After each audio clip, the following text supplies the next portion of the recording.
tuning out undermining voices. We may take years, even decades, to create our first project.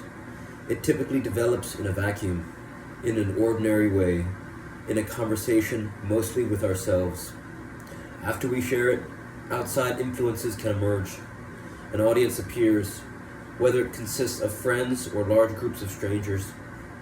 Individuals and companies with business interests can sign on, and as we begin to work on our next project, loud, outer voices may speak at us from the sidelines, influencing us in different creative directions, demanding the work now without concern for quality. As these voices enter an artist's head, concern for deadlines, deals, sales, media attention, public image, staff, overhead, growing the audience, keeping the existing fan base, they can undermine our focus. The intention of our art can shift from self-expression to self-sustainment, from creative choices to business decisions. The key to navigating this phase of an artistic journey is learning to tune out, to prevent external pressures from entering our inner process and interfering with the pure creative state. It helps to recall the clear mindset that produced the first work and allowed success to happen organically or originally. Set aside not just because business concerns, but the needs and thoughts of these outside voices.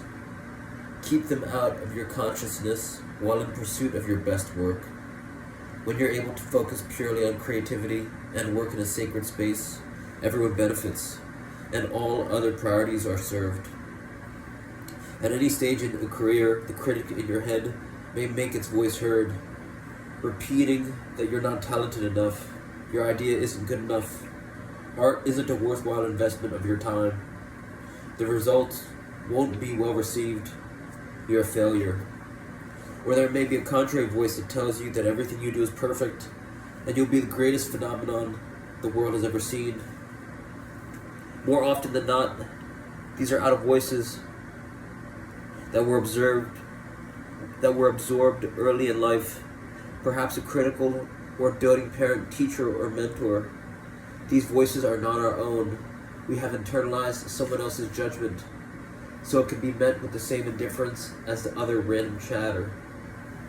Any pressure you feel around the work, from the inside or outside, is a signal for self-examination.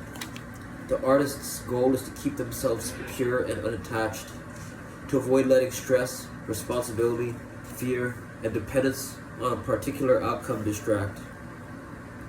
And if it does, it's never too late to reset. The first step of clearing is acknowledgement. Notice yourself feeling the weight of self-criticism or the pressure to live up to expectations. And remember that commercial success is completely out of your control. All that matters is that you are making something you love, to the best of your ability, here and now. Working to free yourself from inner voices is a kind of meditation. Set aside all concerns for a stretch of time and say, I'm only going to focus on this one practice, making great work. If any distractions come along during that period, don't ignore them or focus on them. Don't give them any energy at all. Let them pass like clouds parting around a mountain. Regularly engaging in this practice builds a muscle of focused attention, which you can use in everything you do. Eventually, tuning out the undermining voices and losing yourself in the work will not be an effort of will, but an earned ability.